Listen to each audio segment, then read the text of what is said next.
오늘 새벽 우리에게 주신 하나님의 말씀은 시편 86편입니다. 구약성경 864면입니다. 다윗의 기도.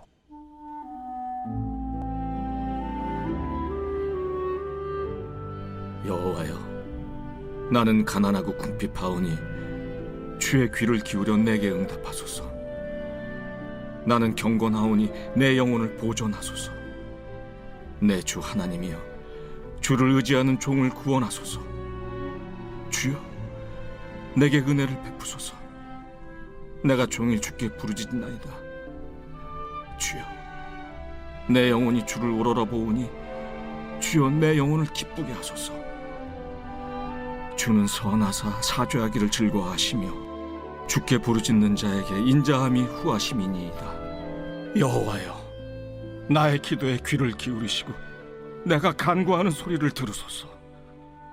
나의 환난 날에 내가 주께 부르짖으리니 주께서 내게 응답하시리이다. 주여, 신들 중에 주와 같은 자 없사오며 주의 행하심과 같은 일도 없나이다. 주여, 주께서 지으신 모든 민족이 와서 주의 앞에 경배하며 주의 이름에 영광을 돌리리이다. 무릇 주는 위대하사 기이한 일들을 행하시오니 주만이 하나님이시니이다. 여호와여, 주의 도를 내게 가르치소서. 내가 주의 진리에 행하오리니 일심으로 주의 이름을 경외하게 하소서. 주 나의 하나님이여, 내가 전심으로 주를 찬송하고 영원토록 주의 이름에 영광을 돌리오리니 이는 내게 향하신 주의 인자하심이 크사 내 영혼을 깊은 수월에서 건지셨음이니이다. 하나님이여, 교만한 자들이 일어나 나를 치고 포악한 자의 무리가 내 영혼을 찾아 싸우며 자기 앞에 주를 두지 아니하였나이다. 그러나 주여, 주는 긍휼히 여기시며 은혜를 베푸시며 노하기를 더디하시며 인자와 진실이 풍성하신 하나님이시오니 내게로 돌이키사 내게 은혜를 베푸소서. 주의 종에게 힘을 주시고 주의 여종의 아들을 구원하소서. 은총의 표적을 내게 보이소서. 그러면 나를 미워하는 그들이 보고 부끄러워하오리니 여호와여, 주는 나를 돕고 위로하시는 이시니이다. 이 새벽에도 하나님의 은혜가 우리와 함께하기를 축복합니다. 예, 이 일주일 좀 넘어서 이제 얼굴을 뵙게 됐습니다. 좀 걱정 끼쳐드려서 죄송하고 또 기도해 주셔서 감사드립니다. 오늘은 제가 마스크를 좀 끼고 말씀 전하겠습니다. 칼럼에 썼듯이 좀 다행이다라는 생각이 들었습니다. 이제 인구의 25% 정도 확진자가 나오고 있는데요. 그 가운데 확진된 분들의 어려움 속에 함께 참여하게 돼서 차라리 다행이다라는 생각을 했습니다. 조금 다르게 생각한다면 확진이 되지 않아서 다행이고 안전해서 다행이고 여러 가지 상황, 나에게는 이런 상황이 안 생겨서 다행이다라고 생각할 수도 있겠지만 반대로 함께 어려움에 참여할 수 있는 것이 다행이다. 또 확진돼서 또 건강하게 또 와서 말씀 전할 수 있어서 다행이다라는 생각을 합니다. 이것이 감사하는 생활 아닌가라는 생각을 일주일간 하게 됐습니다. 이제 아마 저도 이제 확진되었으니 확진자에 대한 시선도 조금 달라지지 않으리라 또 교회 내에서 그런 인식 전환도 되지 않을까 생각을 합니다. 일주일간 교회는 무엇일까라는 생각을 좀 하게 됐습니다. 교회는 과연 어떤 곳일까? 또 책도 읽고 또 보면서 말씀도 보면서 교회는 과연 어떤 곳일까? 하나님께서 기대하시는 교회는 과연 어떤 모습으로 이 시대를 이끌어가야 될까? 그런 생각을 일주일간 하게 됐습니다. 벌써 한 20년 전의 일인데요. 제가 한국에서 첫 사역지로 간 곳은 안산제일교회였습니다. 집에서 굉장히 먼 거리였는데 그곳에서 사역을 하면서 그해 참 많은 일이 있었죠. 지금은 이제 은퇴하셨지만 당시 안산제일교회 담임 목사님은 고훈 목사님이었습니다. 시인으로도 많이 알려져 있죠. 그 교회 개척하신 것은 아니지만 그 교회 담임 전도사로 오셔서 그 교회 본당 건축 두 번이나 할 만큼 교회가 많이 성장하고 목사님 목회와 교회 역사가 함께 움직였습니다. 근데 제가 그 교회 가서 보임에서 사역하는 동안 교회에 큰 일이 일어났죠. 고은 목사님이 당시 한 4월쯤으로 기억하는데 갑자기 주일 예배 3부 예배 끝나고 인사도 하지 않으시고 출타를 하셨습니다. 교회 교인들 안에 수군거림이 있었고 그날 오후 목회자 회의 때 선임 목사님이 공개적으로 기도를 요청을 했습니다. 고은 목사님 신변에 건강에 큰 이상이 생겼다.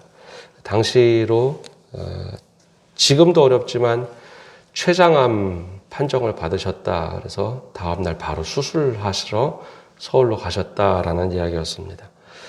지금도 췌장암 그러면 어렵지만 당시도 췌장암 그러면 예후가 너무 나빴습니다.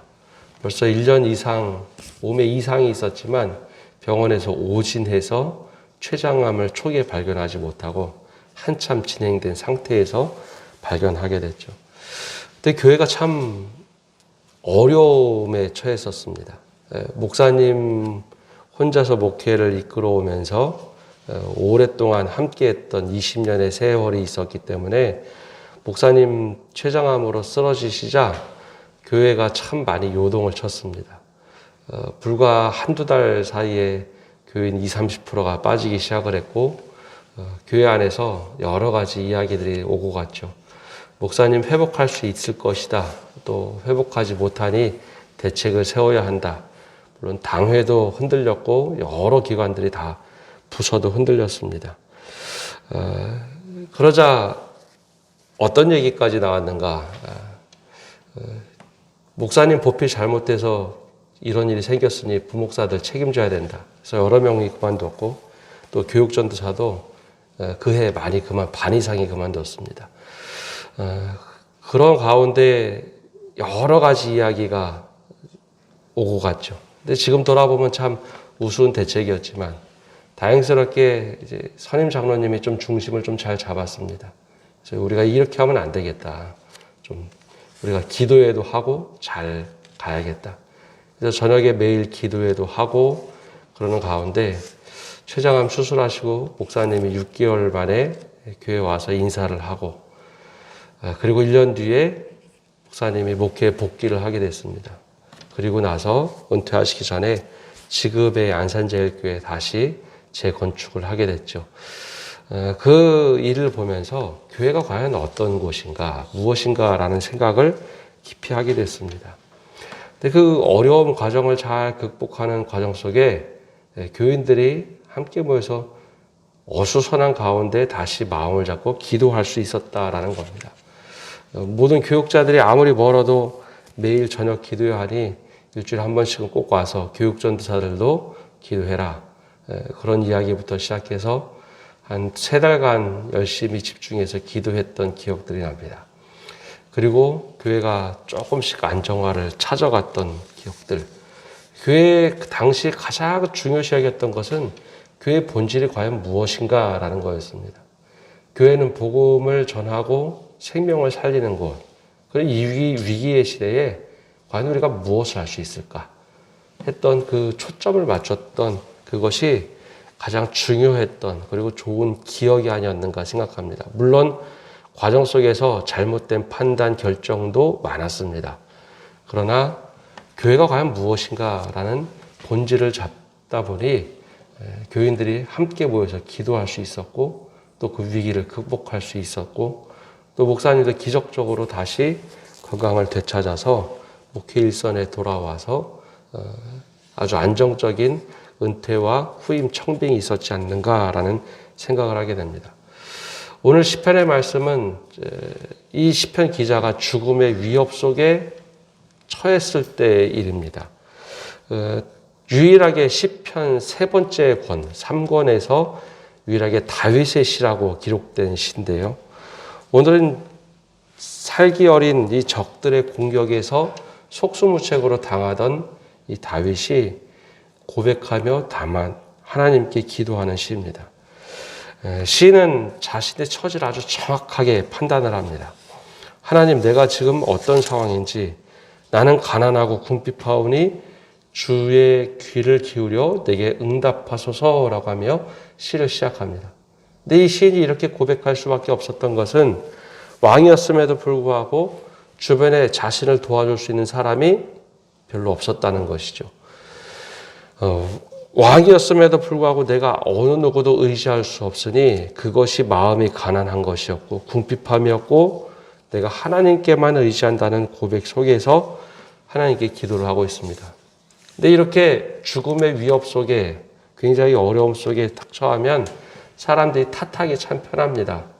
이거 저거 저 사람 때문에 그렇고 이 사람 때문에 그렇고 내가 이들 때문에 내가 못해가겠다 하는 남 탓하기 참 쉽지요. 그리고 그렇게 허송세월 보내기 참 쉽습니다. 자포자기하기도 쉽죠. 근데 이 시편 기자는 그것보다는 하나님 찾는 데 집중을 합니다. 믿음의 사람으로서 그 본질을 찾고 있죠. 내가 누구다, 왕이다 그런 얘기도 하지 않습니다. 주님, 나는 가난하고 궁핍하오니 주님 앞에서 내가 이렇게 아무도 의지할 수 없고 주님만 의지합니다. 주님 귀를 기울여 내게 응답하소서라고 기도를 하고 있습니다. 그러면 3절에는 주여 내게 은혜를 베푸소서 내가 종일 주께 부르짖나이다 라고 하며 하나님께로 시선을 돌리고 있습니다. 그렇다고 주변머리 없이 아무것도 안 하는 그냥 무기력한 사람인가? 그런 사람 아닙니다. 왕으로서 사리 분별도 잘하고 또 모든 것을 판단할 줄 알지만 지금 내게 가장 중요한 것은 주께 구하는 것이고 내가 주님을 찾고 있습니다. 내가 왕직을 가지고 있기 때문에 내가 존귀한 사람이 아니라 주님을 찾기에 내가 의미 있는 사람입니다 라고 고백을 하고 있죠. 내가 종일 주께 부르짖나이다. 그러면서 고백하는 것이 내가 종이라는 고백을 이 시편에서 많이 하고 있습니다. 왜 그랬을까요? 하나님 앞에는 내가 어떤 교회에서 직분을 가지고 있다, 사회에서 어떤 직위를 가지고 있다, 이것이 전혀 중요하지가 않습니다. 우리가 간혹 착각하는 것은 내가 이런 사람이다라고 하나님 앞에 내세울 만한 것이 아무것도 없다는 겁니다. 착각은 그것을 가지고 기도할 때 오히려 착각인 겁니다. 어떤 직분을 가지고 있다, 제가 목사로서 하나님 앞에 기도하는 것이 아니라 성도로서 기도하는 것이고 하나님 앞에 납작 엎드린 종으로서 기도할 때 그 기도가 진짜 기도가 되는 겁니다. 근데 우리가 이것을 착각하면 내가 이런 사람인데 하나님 앞에서는 그것이 아무런 의미가 없다는 것을 우리가 종종 잊고 살아갑니다. 근데 다윗은 그것을 철저하게 선조들로부터 배웠고 자신의 삶 속에서 배웠고 오늘 하나님께 이렇게 기도합니다. 나는 종입니다. 내 왕 이런 거 다 필요 없고 내가 주님 앞에서는 종입니다. 그리고 하나님께 순전하게 종으로 순전한 성도로 하나님께 기도를 합니다. 그래서 7절에 환난 날에 내가 주께 부르짖으리니 주께서 내게 응답하시리이다. 이렇게 하나님 앞에 단독자로 서서 기도를 드리고 있습니다. 그리고 보니 선배들이 알려줬던, 믿음의 선배들이 알려줬던 그 일들이 새록새록 떠올리죠. 그래서 하나님께서 우리에게 어떤 일을 행하셨고 우리 선배들에게 어떤 일을 행하셨는지 하나님 누구와도 견줄 수 없는 하나님, 우리가 가장 약하지만 하나님의 역사를 보면 하나님께서 우리에게 이렇게 베푸셨던 일들을 기억하면서 나에게도 이렇게 역사하실 거야. 내가 가장 힘들 때도 역사하실 거야 라는 고백의 기도를 계속해서 드리고 있습니다. 그래서 신앙이라는 것은 믿음의 전수라는 의미를 가지고 있습니다. 가장 힘들 때 우리는 무엇을 할 것인가?